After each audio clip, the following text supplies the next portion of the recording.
Así que la idea de hoy es, bueno, un poco sepan que vamos a partir de ahí, de diagramas de escaso, hacer un repaso hoy, va a ser una intro, un repaso de...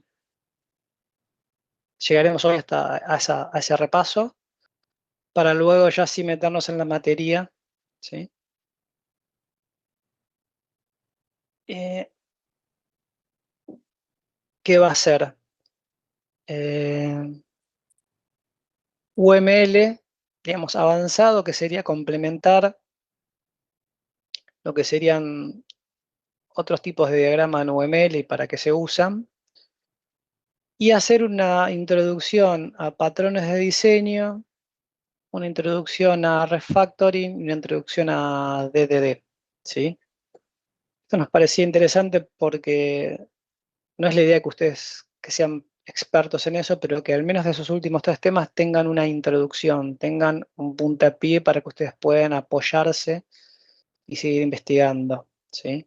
Y cerrar, y la materia se centra más en cerrar UML y también entrar un poco con patrones de diseño. Otra cosa que nos pasaba es que eh, era esto, ¿no? Si bien patrones de diseño es algo más de, si quieren, de programación, pero está bueno que lo tengan como una herramienta, ¿sí? Para resolver problemas ya conocidos, ¿sí? Que sea como una herramienta que ustedes puedan tener a la hora de diseñar, ¿sí? Sistemas. Bueno, a ver, voy ahora antes de... A si me deja compartir pantalla o pestaña.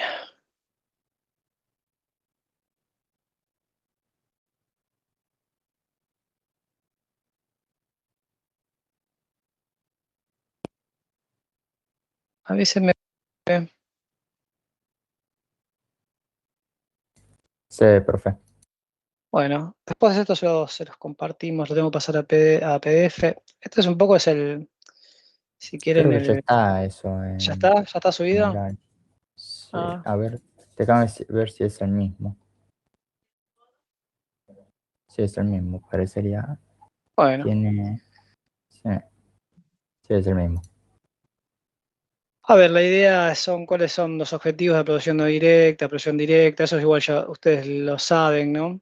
Que la aprobación directa es, sacan en los dos parciales notas de 6 para arriba, se sacan 6 y 6 y materia aprobada, ¿sí? Si sacan 4 y 4 o 5 y 5, o tienen que tener los dos parciales con notas 6 o más. Pero, ¿qué pasa si en un parcial se sacan 4 y quieren subir la nota? Van a poder hacerlo en las instancias de recuperatorio. Obligatoriamente tenemos que tener dos instancias de parcial y dos instancias de recuperatorio en la cursada, ¿sí? Esta materia, yo que la vengo dando ya, como les digo, desde 2024, la estamos haciendo con trabajos prácticos, o sea, van a tener, después son muchos, yo creo que tendría que ser 4, 5 personas máximo por, por grupo. Vamos a definir los grupos y vamos a trabajar vamos a hacer un trabajo práctico que va a ser como iterativo, ¿no? Va a ser hasta donde veamos en la primera parte. Tendrán que hacer un trabajo práctico que cumplan ciertos temas para, digamos, la primera entrega, y ese trabajo práctico luego va a evolucionar con todo lo que vayamos viendo en la otra parte que tiene que ver con patrones de diseño, y bueno, y van a tener que, DDD o refactoring, no les vamos a pedir que hagan un trabajo práctico sobre eso, digamos, sino en el trabajo práctico que hagan alguna investigación de temas un poco más profundos de lo que vimos en clases, ¿sí? Y la idea es que sea que todos, ¿no?, participen en la confección del trabajo. Como les decía, si en la primera instancia eh, no llegan al 6 y les quedan 4 o un 5, va a haber la posibilidad de en una instancia recuperatoria de ajustar los puntos que tengan flojos para llegar a la aprobación de la materia. O sea, van a tener todas las chances para promocionar la materia, ¿sí? Esa es la idea. La idea es que ustedes aprueben y obviamente se lleven los conocimientos. ¿Estamos hasta ahí?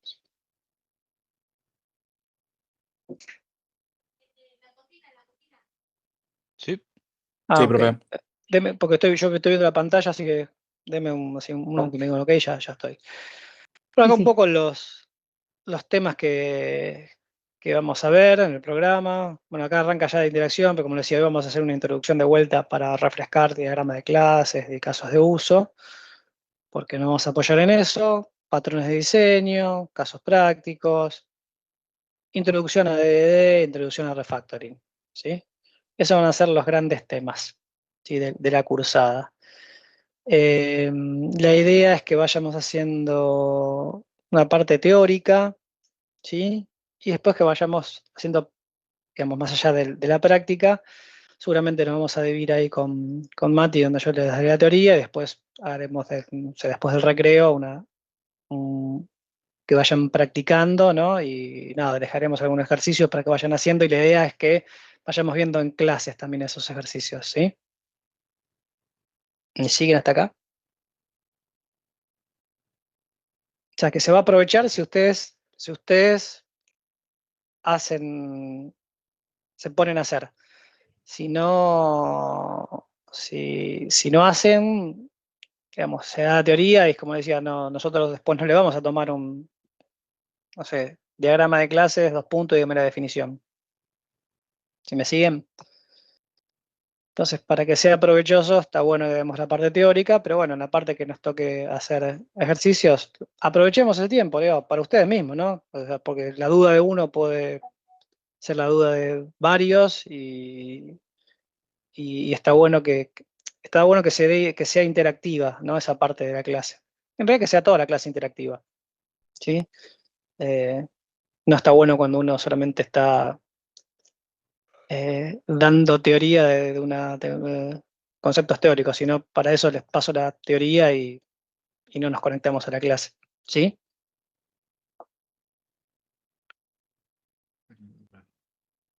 Ok. Sí, sí. Bueno. Y ahora esperen que entramos con la PPT. Como les decía, hoy va a ser una clase corta por esto del paro, pero por lo menos para que hagamos un refresh. Vamos de vuelta. Compartir.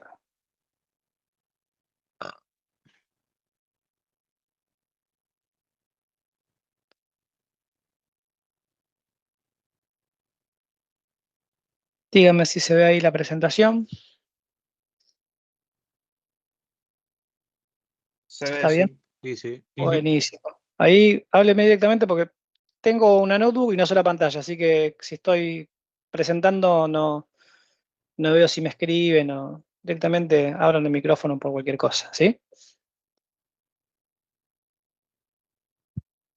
Bueno, esto es un poco de lo que Dale, estuvimos, yo me quedo activo ¿sí? el chat, cualquier cosa. Cualquier cosa que vaya Dale, surgiendo, te lo levanto. dale. Bueno, un poquitito de esto, ¿no? Se trataba hoy, la clase de hoy, esta introducción, nos presentamos, ¿no? Como decía, bueno, presentaba Mati y yo que vamos a estar llevando esta asignatura, cuál es la relación con metodología de sistemas 1, un poco el alcance, objetivos generales específicos de la materia, y los temas a cubrir durante este cuatrimestre, que es lo que ya estaba subido ahí, me confirmó uno de los chicos, ¿sí? Después voy a armar bien el cronograma porque tenemos feriados. Yo creo que con los feriados y todo igual vamos a llegar a dar todos los temas, teniendo en cuenta, ¿no? los espacios de entrega de trabajos y espacios de recuperatorio, ¿sí? Esos espacios los tenemos que tener, digamos, ya fijados. Después voy a pasarles el cronograma de cuándo va a ser la fecha de la primera entrega, cuál va a ser la fecha, digamos, de recuperatorio de la primera entrega. Esto puede ser para el que no llegó a tiempo a entregar en la primera, o si alguno se quedó con una nota más abajo de 6 y quiere recuperar eso, va a tener a la siguiente clase la oportunidad de entregar esa corrección. En esta materia, los días de entrega, lo que hago es no nos conectamos, porque lo que hago es poner la entrega ese día para que aprovechen ese día no hasta las 10:30 de la noche, sino que lo pongo hasta las 23:59 para que, nada, sé que cursan más de una materia y a veces les sirve esas horas para terminar de prolijar, de darle el formato, lo que fuera a trabajo y entregarlo, ¿sí? Lo que sí se cuenta el día de la entrega, el día del parcial es el día de la entrega, y el día del recuperatorio es la entrega de los que no llegaron a entregar el día del parcial o los que tienen que recuperar, ¿sí? ¿Me expliqué ahí? Sí, sí. Sí, perfecto, profe. Buenísimo. No, eso es para dejar ya. La clase que viene también ya les publico ahí bien el cronograma con los días de las entregas y todo.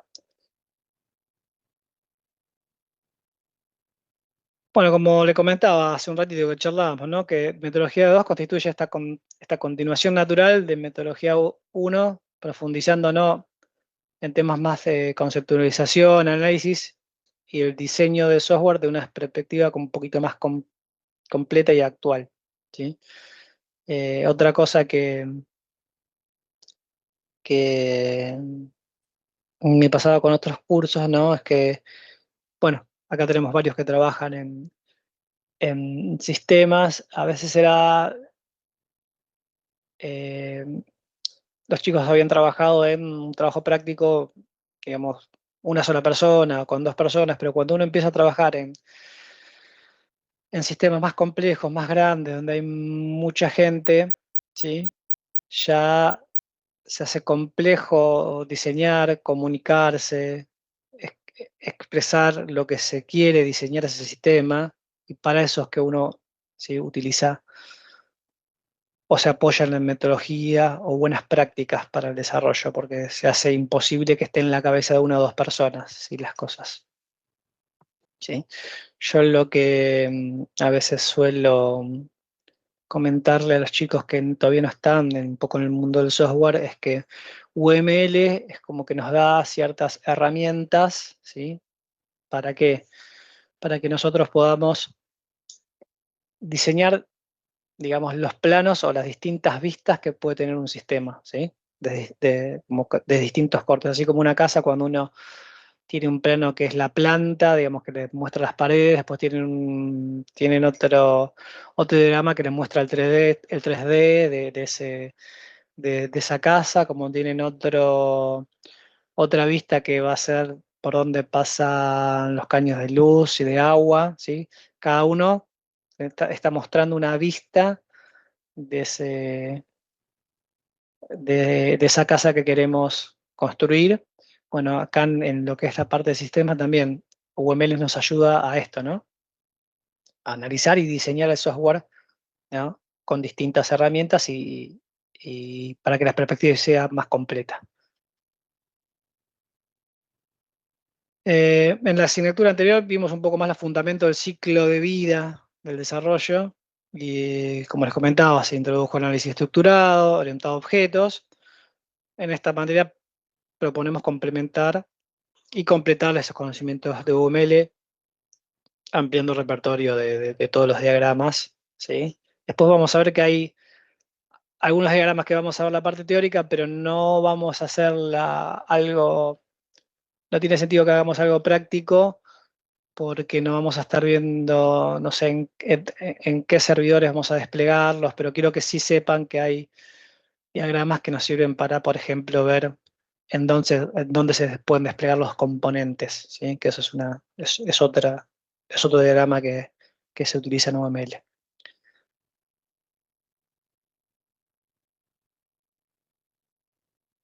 Bueno, y como les decía, es completar los conocimientos de UML y hacer una introducción al conocimiento de patrones, DDD y refactoring,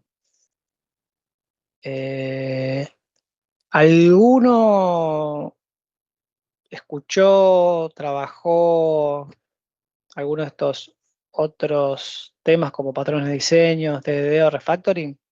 Solo para charlar, para abrir la charla.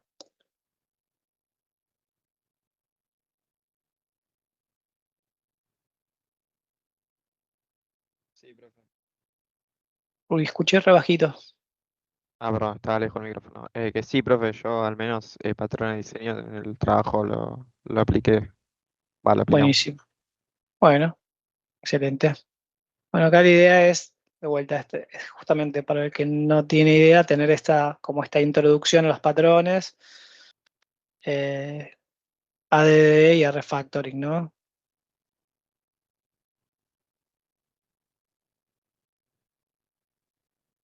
Bueno, haciendo un recap, saben, ¿no? Que este UML es un lenguaje gráfico de modelado de propósito general, ¿sí? Fue creado por estos autores viejos y conocidos, Bob, Jacobson y Rambaum, y nos permite especificar, visualizar, construir y documentar sistemas de software. Este es un estándar que está regulado por el Object Management Group. ¿Cuáles son los conceptos fundamentales de UML? Como decíamos, que es un lenguaje modelado de propósito general, ¿no?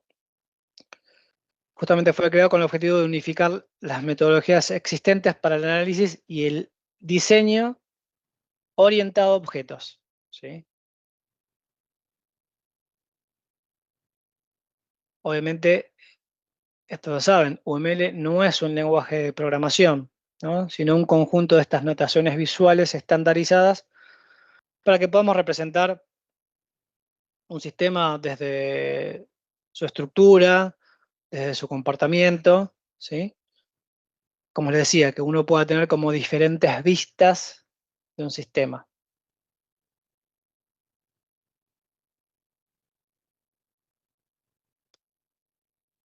Bueno, UML no es un lenguaje de programación, ¿sí? Es una herramienta de modelado que nos va a ayudar a representar la estructura estática y el comportamiento dinámico de los componentes.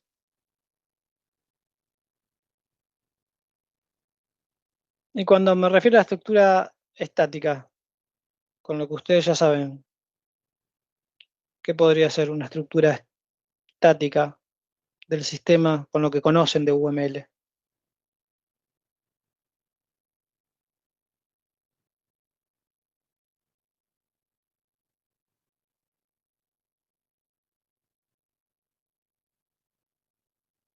Un diagrama de clases.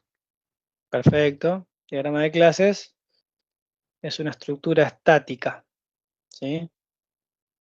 Que me representa las relaciones que tienen las clases entre sí en un sistema, pero no estoy viendo dinámicamente qué pasa cuando un usuario ejecuta una acción, ¿sí? Sino de alguna manera que estoy diseñando con ese diagrama de clases. No estoy definiendo parte de del sistema.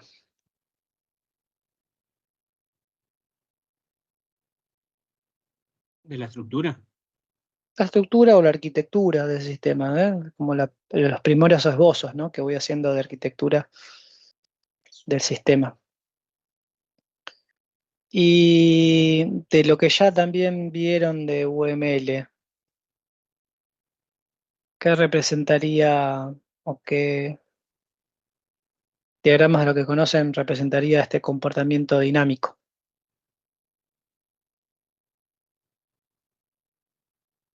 Lo conocen en metodología, por lo que vieron en metodología 1, chicos.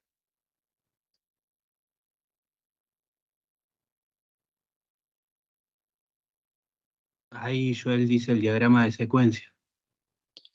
Pues sí, eso ya estamos entrando acá en metodología 2, pero de metodología 1, ¿qué vieron de comportamiento? ¿Cómo modelaban el comportamiento del usuario? Y con clases. No, con eso te modelamos la estructura, digamos, de alguna manera, la arquitectura. ¿Puede ser casos de uso? Con los casos de uso, ¿se acuerdan que los casos de uso definían cómo interactuaba un actor con el sistema? ¿Sí? Y definimos un caso de uso, no sé, pagar pedido, ¿sí? Ese era el caso de uso y había un actor que era el que interactuaba con ese caso de uso, que podía ser una funcionalidad que describía un flujo, ¿sí? Eso era lo que llegaron a ver hasta metodología 1. ¿Y por qué arrancamos de vuelta desde acá? Porque no se profundizó mucho y bueno, acá la idea es que sí, ya hagamos un diagrama de clases un poco más robusto, que hagamos un diagrama de caso de uso más robusto y que no sea solamente algo introductorio, ¿no? Bueno, obviamente esta metodología, digamos, y este propósito lo podemos usar en distintas fases del desarrollo, ¿no? Desde el análisis, diseño, implementación y documentación.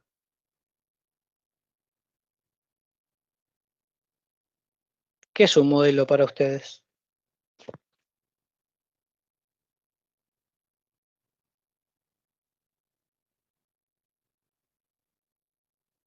Una representación abstracta de algo real. Muy bien.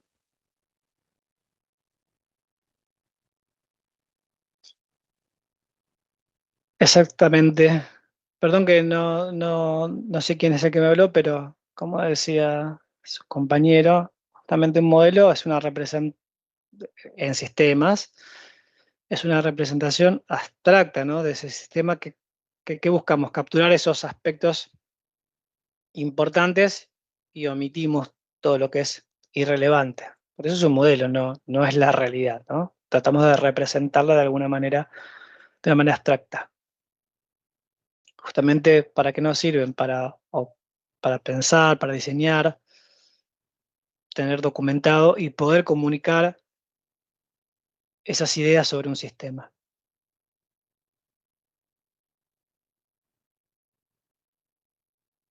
O sea, lo vamos a utilizar en el software para construir con este lenguaje de modelado UML, utilizando, ¿no?, todas las herramientas, los distintos tipos de gráficos y diagramas que nos da, ¿no?, el lenguaje en sí. ¿Y para qué sirve un modelo? ¿Sí?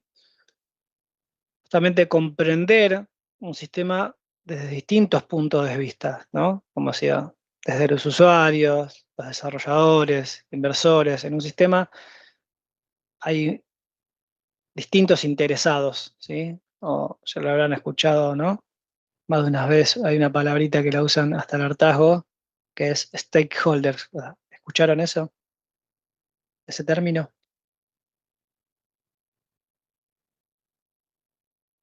¿No tienen presente?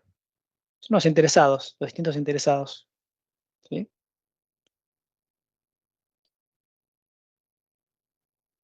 ¿Nos va a servir para qué? Para que nosotros podamos capturar de alguna manera los requisitos del sistema y sobre todo podamos validar ideas, ¿sí?, antes de podernos a codificar, ¿sí? Y esto es un poco también a donde apuntamos, ¿no?, con esta materia, es que yo les comento lo que me pasaba a mí cuando fui alumno hace muchos años atrás, cuando yo empecé a programar con C, miento, más atrás, con Assembler, en el secundario.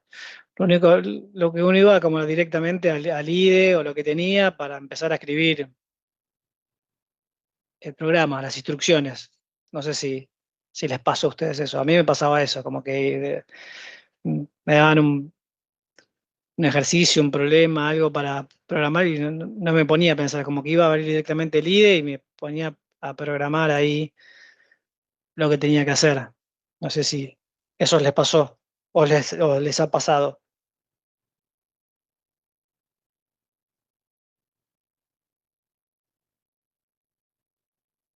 O alguno que me haga la segunda. Chicos, si no, esto se va a hacer. Y por lo menos arrancar a hacer las clases y después vemos. Claro, No, Uno arranca.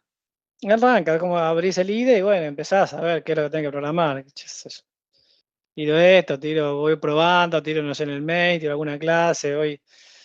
Bueno, de vuelta, para hacer un ejercicio, un trabajo chico en la facultad, todo bien, pero la idea de utilizar una metodología, un modelo, una manera de poder capturar requisitos y validar antes de programar es ¿por qué? Porque si lo capturamos bien de entrada, o sea, vamos a construir de una base un poco más sólida y no vamos a estar eh, retrabajando más de una vez sobre el código. La realidad después nos pasa, o me ha pasado, que he entrado a trabajar en lugares donde decís, bueno, eran todas malas prácticas, digamos, estaban muy lejos de. Pero créanme que cuesta muchísimo más agarrar sistemas legacy o heredados que no tienen buenas prácticas, que no fueron pensados, que se fueron construyendo, digamos, como código que fue creciendo y código espagueti que fue creciendo. Y después se hace muy difícil mantenerlo, escalarlo. ¿A qué me refiero con mantenerlo? Corregir un bug, corregir un problema, escalarlo si quiero incorporar nuevas funcionalidades, porque no estuvo, si quieren, bien, bien pensado, o al menos pensado antes de ponerse a programar. ¿Me siguen? Sí, Sí, profe. me ha pasado con programas chicos, así directamente acá cursando programación, que de la nada, por no plantear una base de datos, tuve que borrarla y arrancar de cero porque me quedaban huecos en la base de datos. Cargaba datos, después yo necesitaba un nuevo dato, una nueva columna y la mamá me quedaba vacío, entonces tenía que arrancar de cero. Claro. Bueno, la idea de empezar a meter metodología o empezar a meter el concepto del modelado antes de ponerse a programar es justamente esto, ¿no? Que nosotros podamos visualizar estructuras y comportamientos antes de implementarlos, ¿sí? Para tratar de no estar haciendo retrabajos, ¿sí? O retrabajar lo menos posible, ¿sí? Porque Gus, ahí sí, Kevin está con la mano levantada. Creo que sí, Kevin. No, ahí me pasó exactamente lo mismo a mí. No sé si usted es técnico electrónico, porque si manejó Assembler, me imagino que viene de la mano Sí, soy con técnico Big electrónico. Simulator IDE. Sí, yo también, y al principio nos hacían hacer los diagramas de flujo, y después de ahí la prueba, por ejemplo, era todo con papel. Y lo que me pasó a mí el ingreso de la facultad es que venir de ver, vi un poquito Arduino, vi un poquito Basic, pero estaba mucho enfocado, como venía de técnico electrónico, con Assembler. Y ver Assembler que con 5.000 líneas era aprender un LED. Y de la nada venir al ingreso Sí, a la facultad con JavaScript, que con sí, una línea guardabas una variable, era como, no entendía, sí, no sí. razonaba. Y eso me costó un montón. Por eso repetí el ingreso, digamos, lo tuve que volver a hacer. Porque no razonaba cómo era que venía de un lado, que 10 líneas de código para aprender un LED, y acá una Y, línea de código guardás una variable. Era bueno, como, no sí, razonaba. sí, bueno, bueno, ustedes son muy jovencitos, yo terminé el secundario ya por los 90 y cuando hice Assembler era en los 80, así que imagínense que estuve también para hacer un proyecto de una alarma para el laboratorio del colegio, tuvimos un año programando, para ¿viste? Si se abría una puerta, una ventana o lo que fuere, y que sonara una alarma.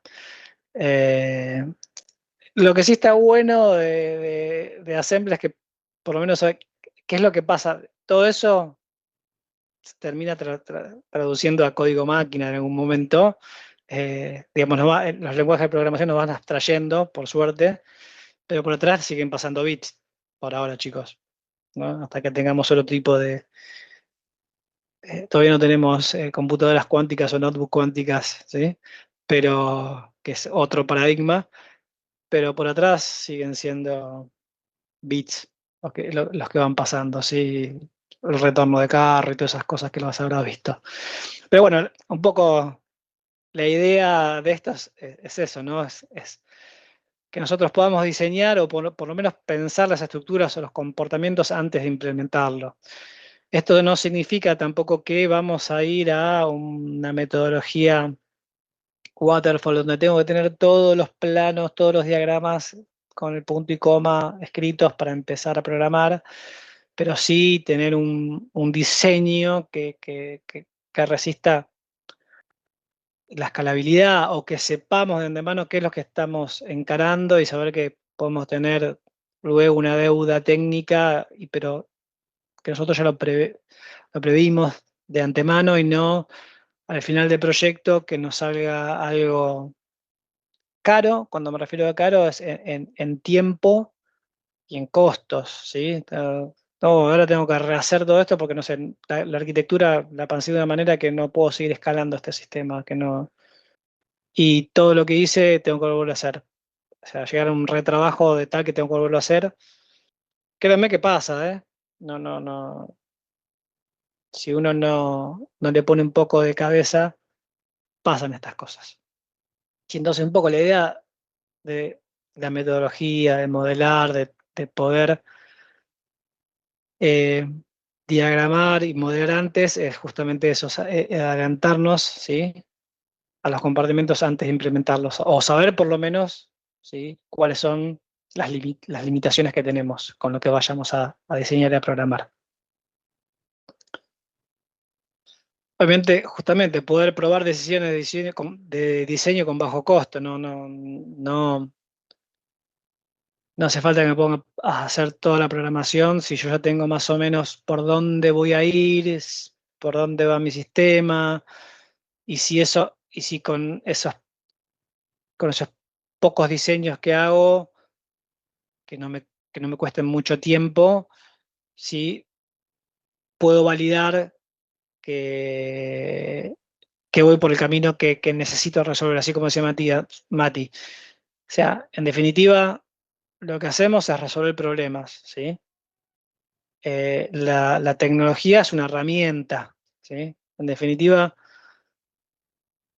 todos los que usan un sistema es porque están resolviendo un problema, no es porque les guste un sistema en sí, ¿sí? No porque sean fanáticos de desarrollar software o de usar software, sino es porque, en definitiva, estamos atacando un dolor, ¿sí? Estamos resolviendo un problema, aliviando un dolor en una empresa, ¿sí?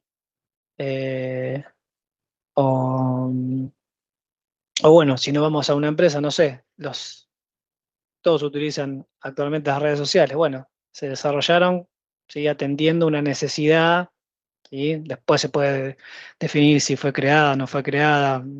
Me alejo de esa discusión, pero bueno, hay un mercado en donde se desarrolló un software, ¿sí?, que nada, puso en mano de todos nosotros funcionalidades que nos ayudaron a comunicarnos, a exponer. Bueno, por eso no me voy a meter en los puntos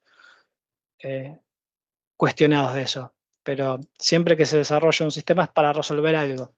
Con eso estamos de acuerdo, ¿no? Que vamos a resolver el problema a alguien o un problema. Sí, sí. Claro. Sí. Bueno, ¿cuáles son las ventajas de que modelemos, ¿no? Justamente esto, poder organizar y estructurar sobre todo grandes volúmenes de información. Una cosa es hacer un sistemita chiquito. Yo siempre cuento la anécdota de que cuando estaba cursando, no sé, yo creo que la mayoría de ustedes no sé si han llegado a conocer un videoclub, pero había videoclubs y uno no había plataformas así como Netflix y todas las plataformas que existen, uno iba a alquilar una película a un lugar. Y me acuerdo que los primeros sistemitas que hacíamos eran, bueno, vamos a hacerle el sistemita para el conocido que tenemos de un videoclub, en donde quería registrar quiénes eran las personas que iban a alquilar, qué película tenían, sistemas sencillos que lo podía hacer una sola persona, ¿sí? O, me acuerdo que hice con un compañero, hicimos un sistemita en Visual Basic 6. nada, no era un sistema de grandes volúmenes de información y de complejidad bajísima. ¿Me siguen? Para eso nosotros no hicimos un diseño de análisis de nada, hicimos las que necesitaban mínimamente, tomamos requisitos, había películas, había usuarios que alquilaban, un administrador que era el que tenía las películas, nada, muy sencillo. Pero cuando los sistemas se vuelven grandes y manejan grandes volúmenes de información, justamente el modelado nos ayuda a esto, ¿no? A organizar y estructurar. También facilita esta trazabilidad que tenemos entre los requisitos que tomamos, ¿sí? El diseño que realizamos y lo que finalmente implementamos, ¿no? Puedo tener esa trazabilidad. Nos permite explorar distintas soluciones, como decía, sin reescribir código. Puedo plantear soluciones esbozando unos diagramas, ¿sí? Y también aborda sistemas complejos de forma justamente más comprensible y manejable, ¿no? O sea, cuando los sistemas son muy grandes y complejos, es muy difícil ver el todo, entonces voy como hasta teniendo partes, ¿sí? O entendiendo partes de la solución, o apoyándome en distintos diagramas para entender las distintas partes de esa solución.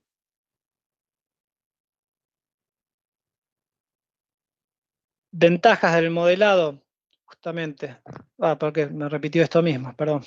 Niveles de modelado. Tenemos modelados conceptuales, justamente que nos ayudan a pensar y discutir ideas generales. Modelos abstractos, ¿sí? Justamente que capturan la lógica, ¿sí? De lo que tenemos que resolver sin detalles técnicos. Y modelado de diseños que incorporan decisiones concretas de una implementación, ¿no?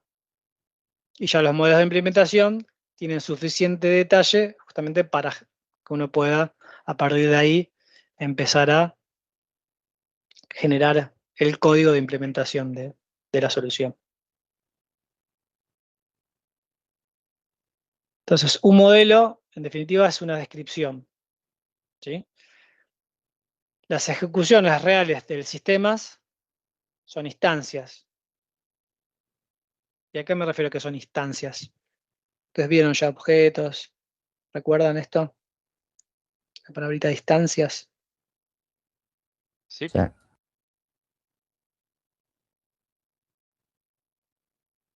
¿Cuáles serían las instancias de una clase, por ejemplo?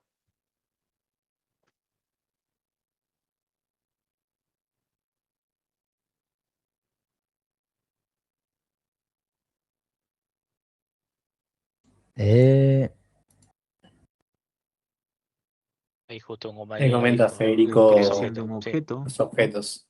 Ujú. Perfecto, sí. Una Es clase. eso. Claro, la clase sería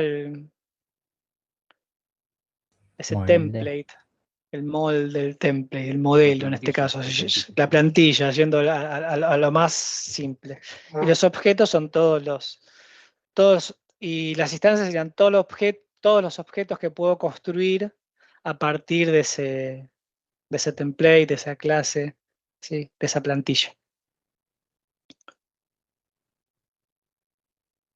Un modelo justamente se puede especificar qué hace el sistema, la funcionalidad, o cómo lo hace, ¿no? Cuál es la arquitectura. Justamente la separación entre estas etapas evita errores y pérdidas de tiempos. Obviamente los modelos pueden tener como distintas interpretaciones, ¿sí? Válidas. Justamente los lenguajes como UML permiten estos puntos como de variación semántica, ¿no? Tenemos distintas formas de expresar un modelo, ¿sí? De acuerdo a lo que necesitamos comunicar o qué es lo más importante que tenemos que diseñar, ¿sí? o qué es lo más importante en el contexto del sistema que vamos a diseñar.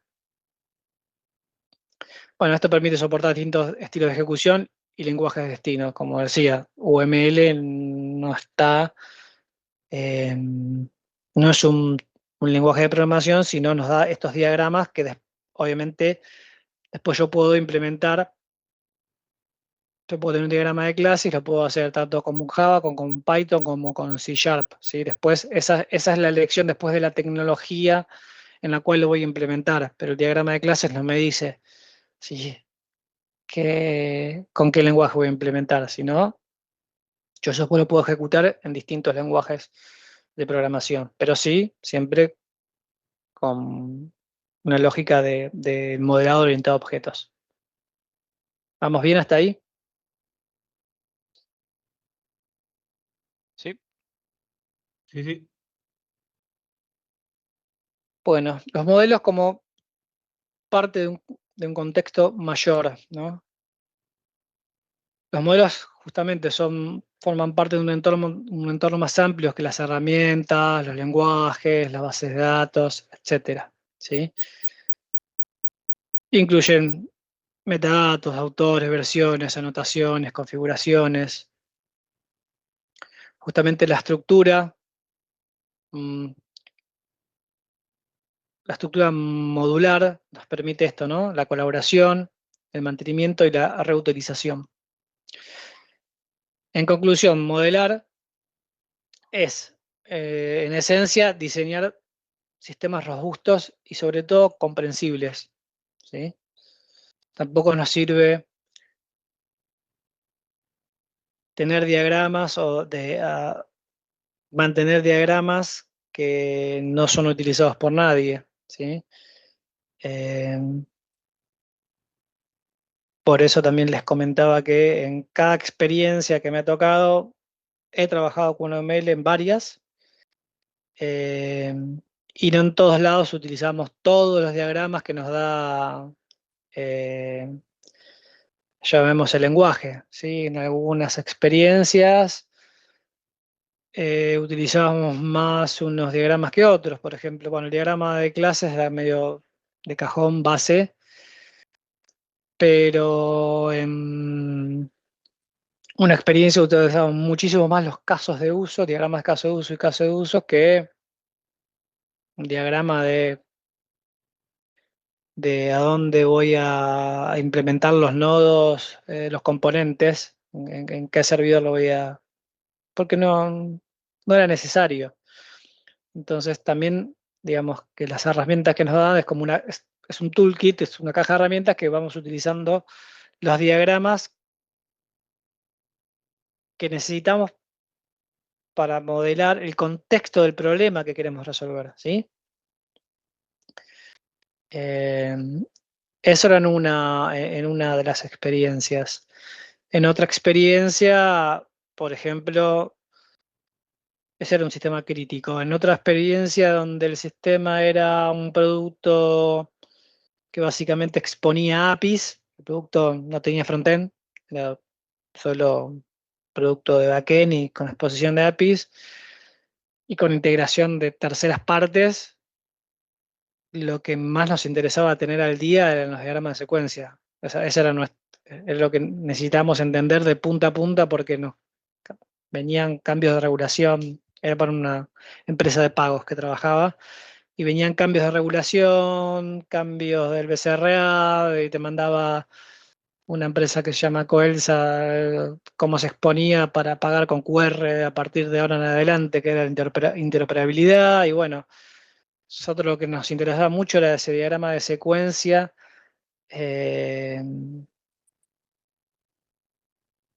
que recorría, no sé, el pago con QR o un DBIM, por ejemplo. Entonces, para nosotros era súper importante tener los diagramas de secuencia actualizados.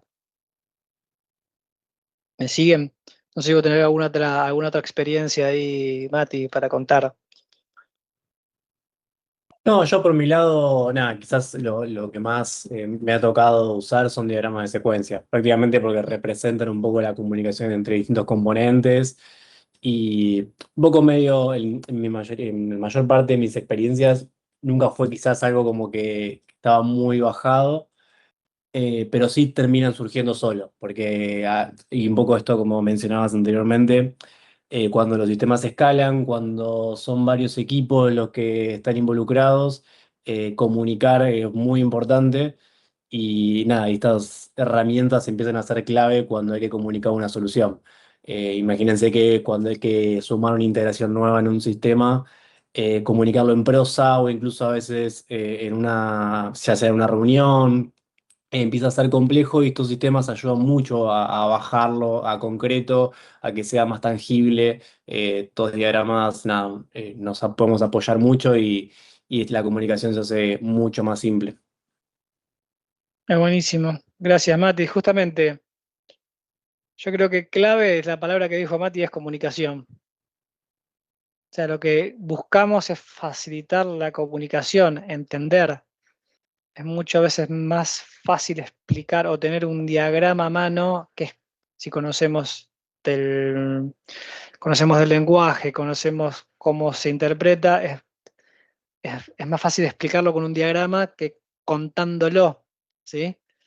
Y la verdad que básicamente es su principal utilidad, ¿no? Comunicar, ¿sí? Y que otro pueda entender y que yo pueda entender o que se suba un nuevo desarrollador y que vos les puedas decir, mira, este es el diagrama de secuencia de esta API que se conecta con todos estos. Listo, le das eso y ya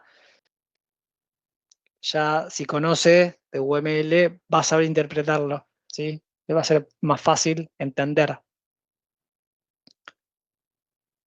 Justamente, lo que hablamos recién, nos permite trabajar de manera más inteligente, organizada y colaborativamente, ¿sí?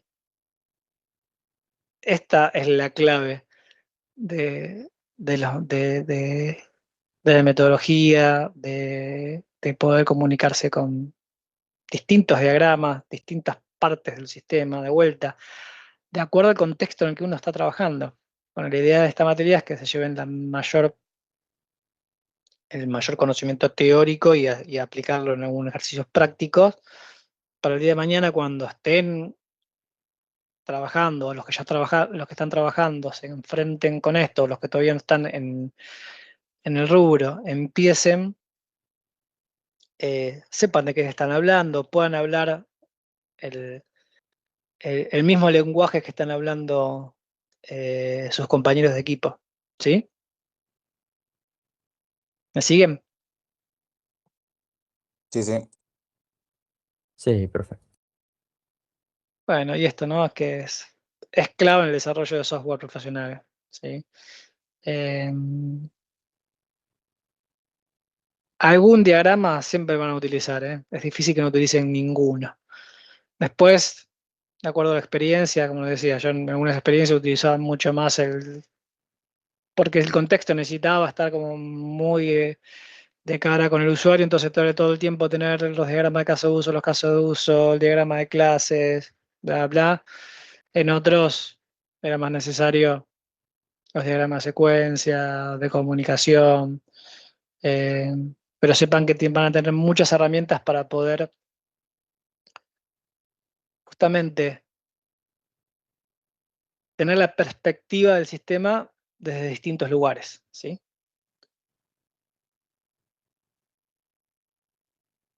La importancia de UML, justamente lo que charlábamos recién, mejora la comunicación en los equipos de desarrollo, ¿sí?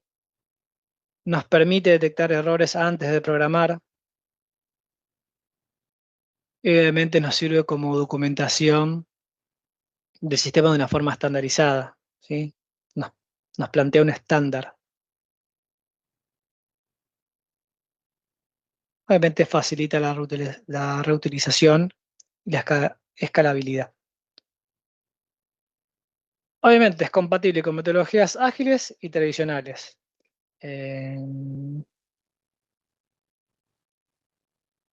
Yo cuando arranqué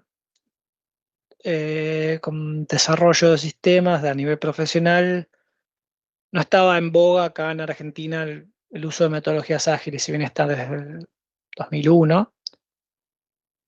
no se utilizaban mucho. Hoy por hoy creo que cualquier equipo de desarrollo algo de ágiles están haciendo, o Scrum, o Kanban.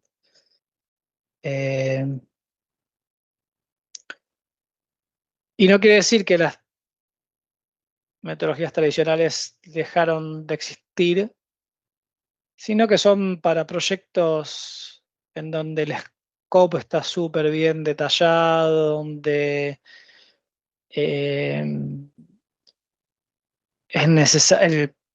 proyecto es necesario que sea como a proyecto cerrado, que tenga un inicio y un fin. Tenemos que tener muy bien especificadas lo que queremos desarrollar de antemano, pero la realidad es que son los menos esos proyectos, por lo menos en los últimos años me han tocado, ya no sé hace cuánto que no agarro un proyecto en lo profesional utilizando metodologías tradicionales. Creo que el último fue en la implementación de un proyecto, pero que era un proyecto de montar una estación de internet satelital con un data center, entonces era, sí, más bien no desarrollábamos software ahí, era poner en funcionamiento un telepuerto, ¿sí?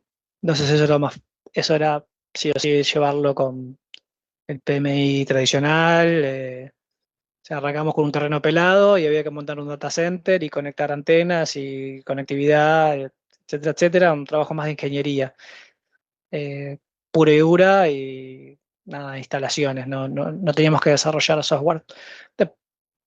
Después desarrollamos, nada, no desarrollamos, hicimos algún monitoreo remoto con herramientas open source, pero bueno, nada, ese fue un mini proyectito dentro del proyecto para después hacer un control remoto de toda una estación de telecomunicaciones, que eso sí lo hicimos más bien con metodologías ágiles, ¿no? Llevando el seguimiento del desarrollito de ese software particular, ¿sí? Dentro del proyecto con ágiles, ¿sí? Pero bueno, no es que es para una u otra metodología. En definitiva, es un modelado, ¿no? Que lo podemos utilizar con cualquier tipo de metodologías ágiles o tradicionales. Gus, ahí traigo una preguntita de chat que Sí. sumó Catriel, capaz que hay varios que lo pueden tener, o sea, preguntas sobre qué tratan las metodologías ágiles. Bueno, no habrás cursado entonces metodología 1 con el plan nuevo, vos, Catriel. Si quieren ahí breve, claro, yo. Y él ahí comenta que sí. Bueno, no sé, Gus, ¿querés sumar vos? Si no querés que sume yo, como... Dale, sumale si querés, sumale vos. Dale, bueno, un poco cuando hablamos de metodologías ágiles, Catriel, bueno, y quizás quien otro que quiera repasar un poquito, con diferencia de las metodologías tradicionales, siempre cuando hablamos en desarrollo de software de metodologías tradicionales, traemos como uno de los ejemplos de otros que hay, metodología en cascada, en donde están los procesos bien marcados, en donde tenemos una etapa de análisis preliminar, una etapa de relevamiento de requisitos, después todo el diseño, en donde empieza a estar la etapa de este armado de diagrama, de comunicación. Y por último, en las últimas etapas, empieza la etapa de desarrollo para finalizar una etapa de test y una etapa de despliegue, ¿no? Entonces tenemos todas etapas muy marcadas y ya son un poco cuando hablamos de las metodologías tradicionales. Sí. Las metodologías ágiles, las dos más conocidas, tanto Kanban como Scrum, tratan un poco de romper con esto y un poco el fundamento de las metodologías ágiles es que las metodologías tradicionales vienen un poco más de lo que es seguimiento de proyectos de tipo de ingeniería, un poco quizás como lo que comentaba Gus, de armar un satélite, de desplegar infraestructura, de armar un edificio donde claramente cuando armamos un edificio empezamos con los cimientos, empezamos con el primer piso, el segundo piso, pero en el software es un poco distinta a veces la dinámica que suele tomar, porque probablemente a diferencia de un edificio en el software a veces ni siquiera sabemos la cantidad de pisos que vamos a levantar de ese edificio, porque es muy dinámico, porque lo que va a escalar va a depender en cómo evolucione nuestro sistema. Entonces quizás empezamos más de otra estrategia. Tiende a servir más empezar con, si queremos un edificio, empezamos con una carpeta, después la transformamos y armamos una casa de madera, después armamos una casita con ladrillos y después quizás lo transformamos en un edificio, pero siempre tratamos de ir construyendo de a poco, iterando más incremental. Entonces las metodologías ágiles, a diferencia de las metodologías más tradicionales, lo que buscan es poner en foco la interacción continua, buscar entregables rápidos en donde en lugar de hacer un desarrollo del proyecto completo del proyecto, es tomar los requisitos mínimos donde podemos entregar valor y hacer todas las etapas de software en iteraciones cortas e ir entregando valor constantemente. En una metodología Scrum vamos a hablar de sprints, en donde de vuelta hacemos todas esas etapas en sprints. En Kanban quizás la metodología es un poquito distinta, pero siempre el espíritu tiende a ser lo mismo, ¿no? Y lo que trata el contraste es esto de hacer el análisis completo de un proyecto contra las metodologías ágiles que buscan hacer entregables rápidos y análisis cortos, con el espíritu siempre de atender desvíos, con el espíritu siempre de entender que en el desarrollo de software es mucho más dinámico y los cambios y la incertidumbre es como una norma constante. Excelente, Claro. gracias. Gracias, Mati. Buenísimo. Bueno, continuamos. A ver, son 8:30. Yo dije que íbamos a terminar antes, así que voy a hacer honor a eso. Pero quiero terminar de darles hasta acá. ¿Vamos bien, chicos? Sí, Sí, bien. profe. Sí, bien, profe. Quiero llegar hasta ver, no quedan muchas filminas más, hasta ver de vuelta este repaso de diagrama de clases y diagrama de casos de uso. Y después lo voy a dejar ahí para que de vuelta lo practiquen, lo trabajen, digamos, en la semana y la clase que viene arrancamos con lo que hicieron. ¿Sí? Porque la idea, como decía, va a ser la clase un poco de teoría y después un poco de ver lo que hicieron hoy. Va a ser es una clase así como media muy introductoria. Después la vamos a ir viendo así de clase. Cuando termine la teoría, ya los libero. Gus, hay un poco que justo ahí para comentarte un poco la dinámica de la clase, es uno de los chicos levantó sobre el tema de la asistencia. Ahí, La asistencia, les comento. Miren, la asistencia se la pueden dar. La cátedra, digamos, la UTN pide el 75% de las asistencias a las clases. Ya desde el cuatrimestre pasado, ustedes mismos pueden darse la asistencia. Nosotros no vamos a tomarle, nosotros, me refiero a Mati ni yo, vamos a tomar lista uno por uno y dar la asistencia. Ustedes pueden darse su propia autoasistencia. Digamos, No en lo deja, particular. profe. Aparece un signo de pregunta y no deja marcarla como presente. Claro, lo deshabilitaron raro. eso. No, ¿Sí? es, tipo, es se un problema ponían- que hubo en, sí. es un problema que hubo en todas las clases, profe. Como que lo tienen que habilitar directamente ustedes de vuelta. Bueno, entonces voy a revisar eso, porque hasta justamente en pasado concurso grande, no, imagínense tomando a quién está. Es, bueno, voy a revisar de vuelta cómo es el tema de la asistencia, más que nada para que se puedan autoponer asistencia de vuelta. Por mi lado, trabajamos, no hace falta que, digamos, si una clase no está, o no está en el 30%, yo no voy a decir no pueden hacer el parcial, no lo pueden entregar porque no tienen completada la asistencia, ¿sí? Quédense tranquilos por ese lado. Pues vemos entonces a ver cómo puedo hacer para que se habilite de vuelta o si lo tengo que hacer yo eso. Hasta el cuatrimestre pasado no, es más, ni tuve ese problema. Los mismos chicos se ponían la asistencia en el campus. Claro, se podía, pero después directamente lo cambiaron para que ustedes tengan que habilitarlo. Yo igual Bueno. el viernes tuve una materia y me pude dar el presente, pero hoy no me deja. ¿Sí? Bueno, Sí, vamos Sí, a ver a mí entonces. tampoco no me deja. Así A ver. que Nos pasó entiendo en que no es algo TFI del que cuatrimestre, sino que es algo que Vamos falta a ver. habilitar. Déjame ver un segundito. Sí, ahí puse editar y como un check que dice permitir a los estudiantes registrar su propia asistencia. Creo que ¿lo entraste recién, Mati? sí, lo vi, pero nada, lo desconozco. Te dejo ahí vos por las dudas A para ver, que capaz lo conoces un poco recursos, mejor. Tiki, No sé si con ese check capaz basta 341. para que los chicos lo... Vamos a ver. Asistencia.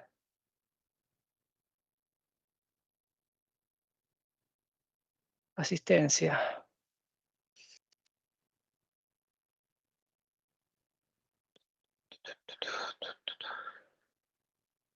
Acciones.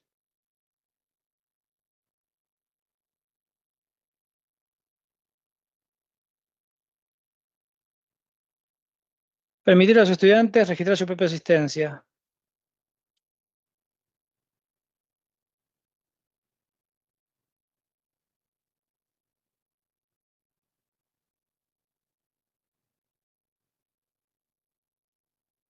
Fíjense ahí, a ver chicos si pueden hacerlo. Ahí Cambies. está, Sí, ahí me profe, ya. apareció, profe.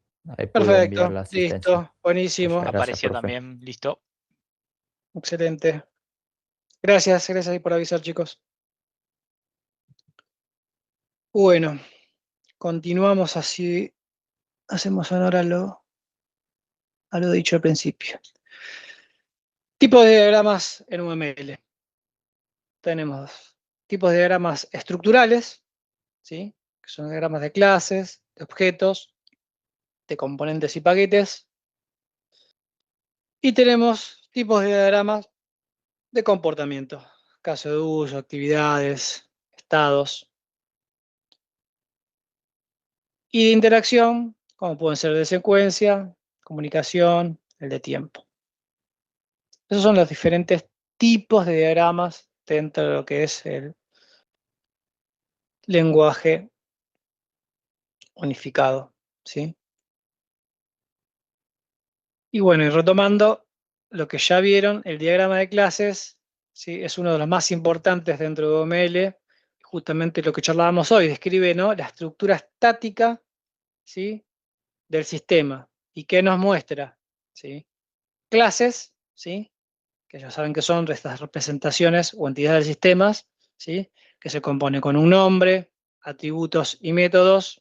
Esto me imagino que ya lo saben, pero para repasarlo, en donde los atributos son las características o propiedades de esa clase, y los métodos son esas operaciones o comportamientos, ¿sí?, que vamos a diseñar de esa clase y que luego podrán hacer uso de los objetos, ¿sí? Sí, profe. Nada, es breve repaso. Propiedades, datos, los atributos de las propiedades de datos que se caracterizan a una clase. Se representa dentro de la clase con su nombre, tipo y visibilidad. ¿Se acuerdan de esto? Privado, público, protegido. ¿Se acuerdan? Private, public y protected. ¿Recuerdan de Sí, sí. programación? Sí, profe. Perfecto. Y los métodos son, en definitiva, estas funciones o operaciones que definen la clase, ¿no? O sea, va a representar estos comportamientos que puede ejecutar el objeto que se instancie de esa clase. Y también yo puedo tener métodos con visibilidad pública, privada.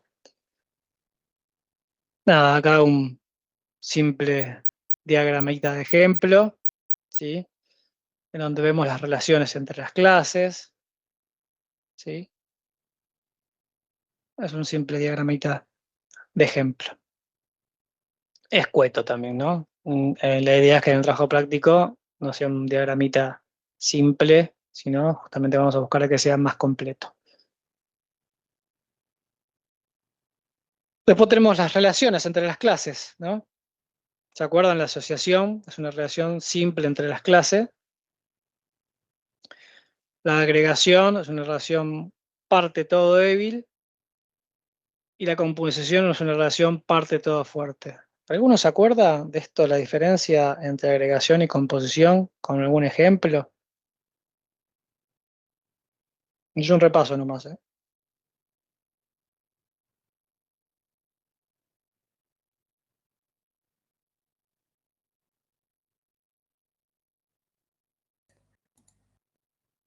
¿Se me escucha?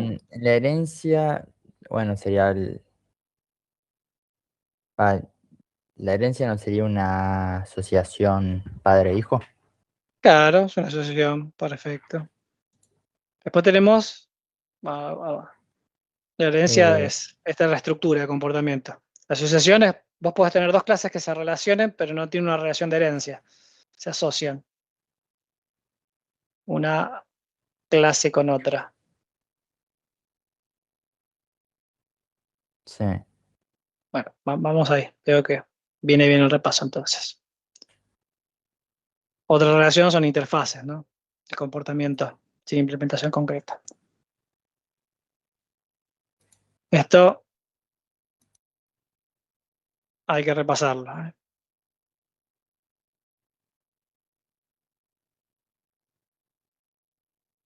Diagramas de casos de uso. Bueno, de vuelta acá. Vamos acá porque veo que no. La asociación, por ejemplo, acá en este ejemplito. ¿Qué sería una asociación acá en este diagrama? ¿Dónde ven asociaciones? Cliente reserva, En por la ejemplo. reserva. Perfecto. Cliente reserva, obra representación. Acá hay relaciones de asociación. Y acá esta relación, ¿de qué es? Está entre Vendría reserva, a ser que la abono. reserva sería como una interfaz, realmente es como una base para los diferentes tipos de reserva que podrían hacer. Ah, no, acá está, acuérdense, este simbolito representa la herencia, la generalización es la herencia. Entonces, reserva individual, hereda de reserva. ¿Sí? Es como que las que están debajo son más específicas. O sea, reserva sería la Exacto. base y las otras son más específicas. Ujú. Sí, exactamente. Bueno, acá en este ejemplito no hay una relación de composición y una de agregación. A ver si tengo algún ejemplito más adelante. Pero para que se den una idea, la composición es cuando, ¿se acuerdan que se ponía un diamante pintadito de negro? Cuando yo hacía la herencia, perdón, la relación ponía en una clase, si el triangulito, si el diamante estaba blanco, era una agregación, que era una parte todo débil, ¿sí? Y la composición, una parte toda fuerte. ¿Qué es débil y fuerte? Por ejemplo, en la composición, una hoja y un árbol. ¿Qué tipo de relación piensan que es? ¿De agregación o de composición?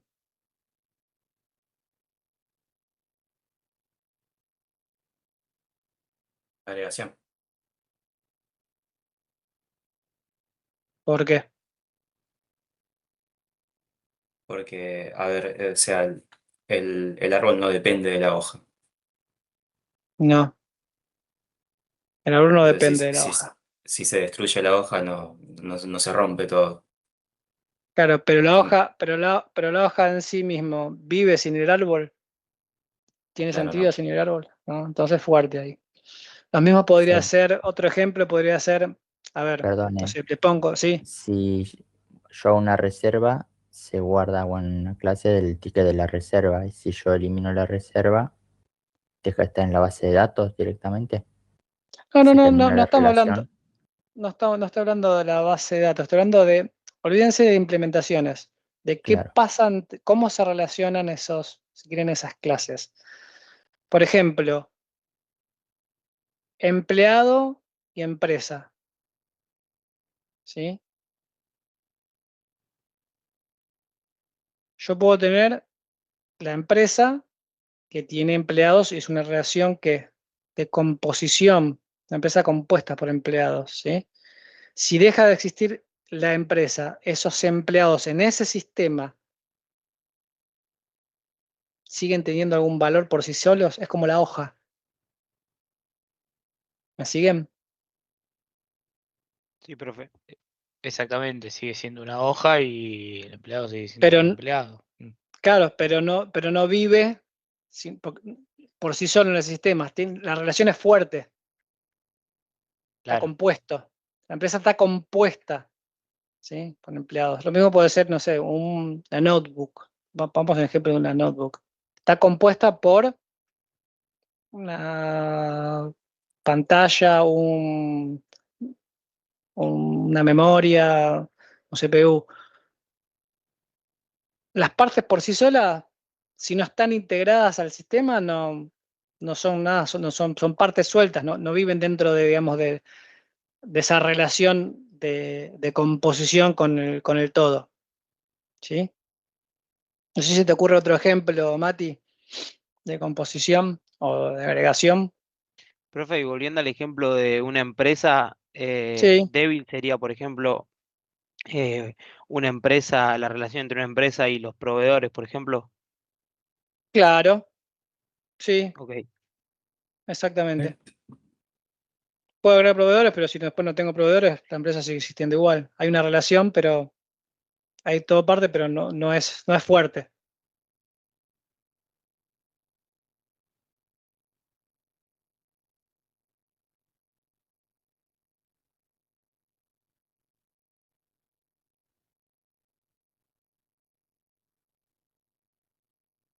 Si a alguno más se le ocurre algún otro ejemplo. Ahí puse en el chat, no sé si se ve la foto de composición. Perdón, no estoy viendo.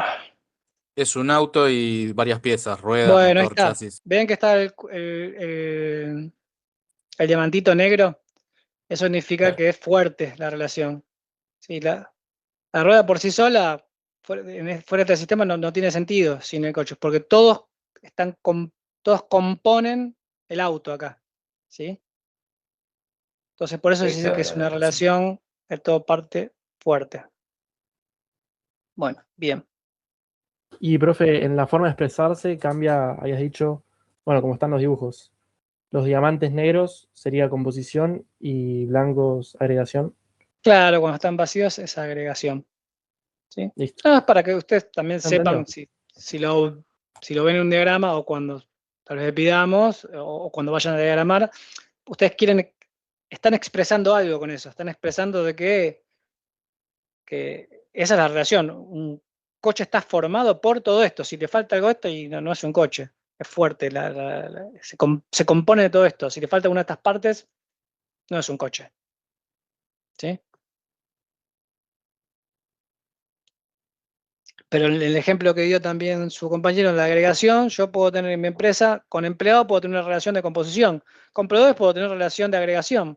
Agrego proveedores, pero si mañana no los tengo, yo puedo, no sé, podría decir que puedo seguir operando porque me autoabastezco. No necesito proveedores, no hay servicios. Eso yo no necesito ningún proveedor. ¿Se entiende? Sí, O se entiende mejor la dicho, diferencia. me explico, perdón, me explico, no se entiende. ¿Me explico? Sí. Era eso, era repasar esos conceptos. Y bueno, después lo que sí se vio en metodología de sistemas 1, esto de diagramas de caso de uso, ¿no?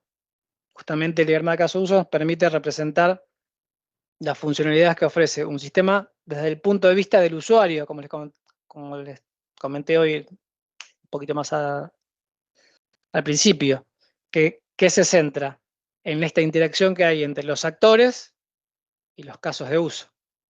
¿Sí? Los actores representan estos roles externos al sistema que interactúan con él, que pueden ser personas, sistemas o entidades, no necesariamente son siempre personas. ¿Sí? En realidad representan funcionalidades, digamos, ¿no? Alguien que ejecuta o que dispara el caso de uso, ¿sí? Que acciona ese caso de uso. Y los casos de uso representan estos servicios o funcionalidades que el sistema ofrece al actor, ¿sí? Que están representados, ¿se acuerdan? Con ovalitos. Las relaciones en los casos de uso pueden ser de inclusión, ¿sí? O include, que se pone esa etiquetita include, en el caso en que un caso de uso siempre incluye a otro y representa este comportamiento común que se puede reutilizar. Ejemplo, no sé, los pagos incluyen validación de usuario. Yo no voy a escribir muchas veces el caso de validación de usuario. Voy a escribir una sola vez cómo se valida el usuario y después todos los casos de uso que necesiten validar de usuario van a incluir, ¿sí? Por ejemplo, pagos va a incluir validar de usuario y puede ser que el login también haga validar de usuario, ¿sí? ¿Me explico? Entonces, el include, la relación de inclusión, se representa con esa palabrita reservada include, y es cuando queremos hacer este tipo de representaciones, cuando un caso de uso incluye la ejecución de otro. Y la extensión o extend es cuando se ejecuta como un flujo excepcional, en un caso opcional que se pueda extender a otro bajo ciertas condiciones, ¿sí? Por ejemplo, cuando quiero notificar un error si el pago falla frente a una excepcionalidad, ¿sí? Voy a extender otro caso de uso, ¿sí? Voy a llamar a otro caso de uso, pero bajo una condición particular. Después también se puede utilizar la generalización, o sea, esto de como representar la herencia dentro de los actores, ¿sí? Yo puedo modelar jerarquía de actores, ¿sí? Puedo tener un usuario que represento al usuario como algo genérico, pero después tengo usuarios que son clientes y usuarios que son administradores. También puedo representar esa relación de herencia entre actores, ¿sí? Entre los monigotes, ¿se acuerdan? Los monigotes, estos.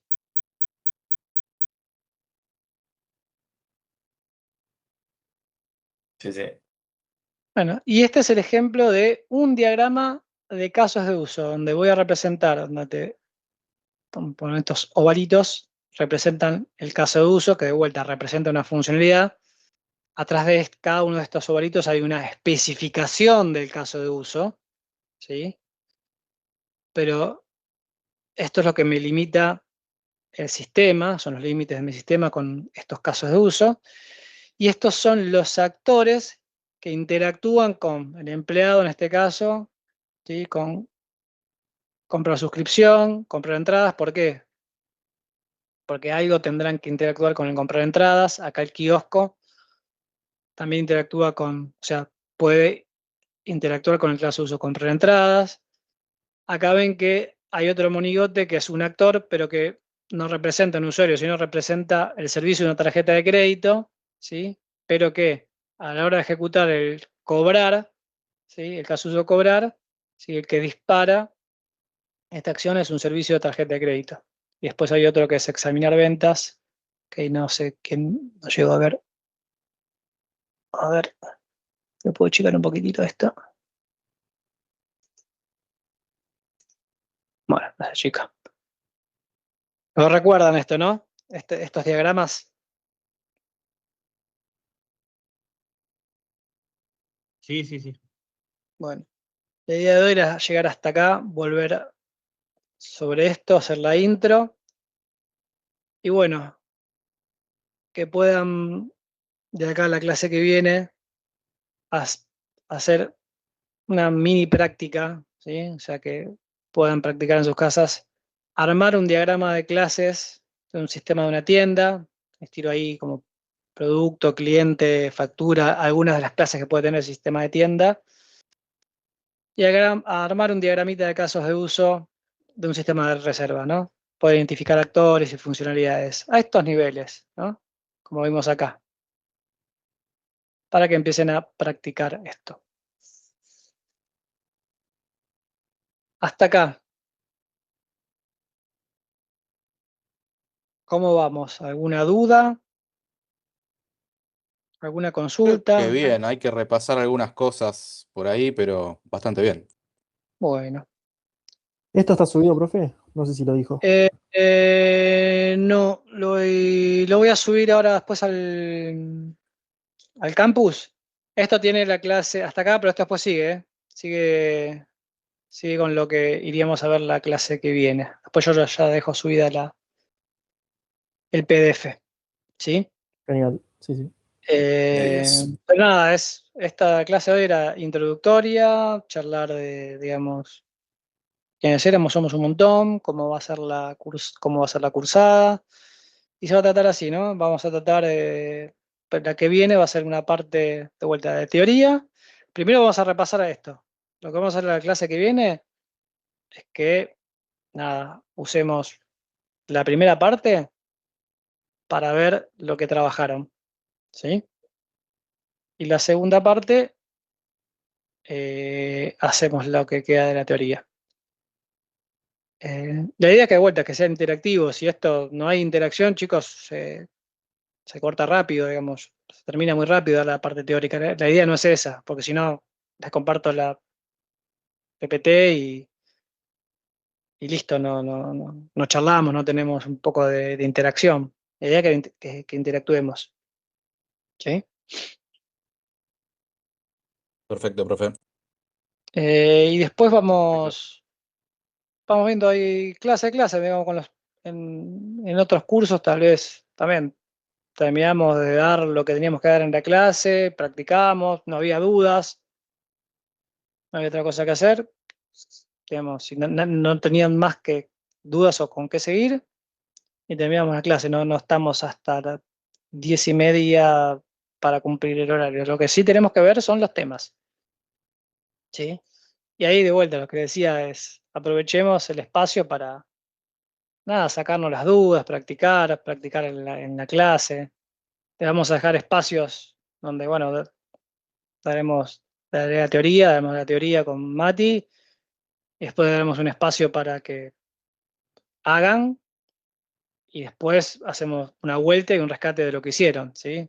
Si no hacen nada y no hay rescate que hacer. No sé si me siguen. Si no hay parte de ustedes en la materia, después no hay rescate que hacer. Lo vamos a hacer hasta un horario y después, si no hacen nada, no vamos a tener que rescatar. Así que la idea sería que vayamos aprovechando el tiempo para hacer, que salgan las dudas, porque después pasa que llega el día de entrar al trabajo práctico y surgen dudas de cosas que tuvimos que hacerlas en clases y teníamos el tiempo para hacerlas en clases. ¿Sí? Está bien. Bueno, Profe, perdón, le quería consultar el tema de los grupos de los trabajos prácticos. ¿Eso lo vas a armar vos o lo tenemos que armar nosotros no, los grupos? la clase que viene hacemos eso también, armamos los grupos, después armamos una planillita. Yo que hacía, Mati, el cuatri pasado, armaba una planillita, la publicaba, ponía para que se vayan anotando ellos mismos en los grupos. No sé, ponemos, acá somos 80, tendría que ser de 4, 5 como máximo el grupo. ¿Sí? Ideal sería que sean de 4 personas. ¿Sí? Serían por lo menos 20 grupos. Entonces armaba una planillita donde ponía grupo 1 a 20, por ejemplo, y con los 4 espacios en cada uno, y lo iban completando. Ustedes se agrupan como ustedes quieran, pero sí tenían que ser de 4 personas. Podíamos tener alguna excepción de que alguno se quedaba afuera o no daba y que alguno queda 5, no hay problema, pero al menos de 4 personas los grupos. ¿Sí? Eso, si quieren, ya lo hacemos al comienzo de la clase que viene. Bueno, nada, por mi parte es lo que quería que veamos hoy. Y bueno, como les dije, si bien hubo paro docente, quería por lo menos aprovechar este rato para hacer como un recap y ahí un repaso de lo que ya arrancar de vuelta con la base que tendríamos que arrancar, ¿sí? Buenísimo. Que como vieron no era mucho, ¿no? Pero por lo menos para saber que ponernos todos en la misma página. Gus, ahí uno de los Sí, chicos bien, te iba a bien, profe. Sí. preguntar por herramientas. ¿Recomendamos alguna herramienta para armar los diagramas? ¿Tenemos algo Mirá, oficial? O... el cuatri pasado, yo les he mostrado una, porque la que es más común ahora es ¿cómo se llamaba la de Google? Draguio. Draguio, esa. En general usábamos esa. Después había otra que utilizaban los chicos y que les mostré que también vos podés escribir, que creo que era StarUML. PlantUML me parece que es, o algo así. PlantUML, sí, pero el tema es que a veces no tienen todos los... Para diagrama de clases te va a servir, creo que de secuencias también, pero hay algunos que no los tiene. Ideal y también en casi, no sé, Mati, vos, o sea, casi todos lados usan Draguio Sí, creo profesionalmente. que Draweye o ahora creo que ya está como Diagram, se puede encontrar de ambas formas. DiagramNet, creo que es ahora. Y es Creo que es free. la más flexible porque si no está exactamente el componente que necesitas, lo armás y se entiende. Yo últimamente vengo usando mucho, no sé si conocen Mermaid, que es muy similar creo que a PlantUML, que es Mermaid, por sí. código. Lo bueno es que Ujú. tiene eso, al ser por código, sobre todo para lo que es más entornos más similares a lo que uno usaría en el trabajo, está bueno porque es más fácil documentar. Ahí te las comparto, les paso uno para que tengan de ejemplo. Creo que no tiene casos de uso.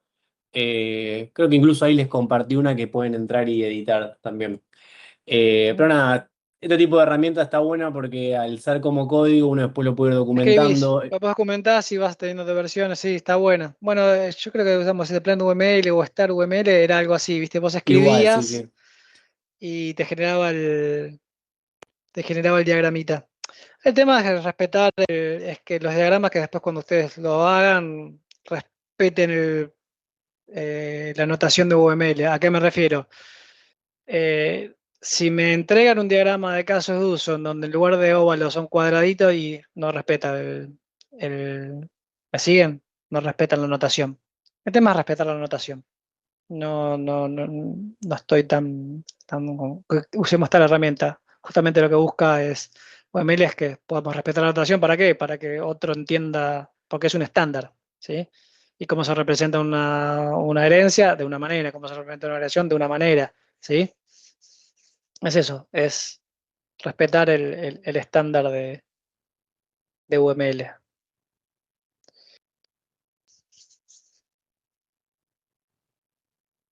Bueno, si no hay consultas o dudas, están liberados.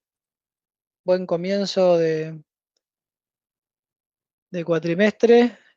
Y bueno, esta va a ser una materia para ir trabajando, digamos, su participación es clave.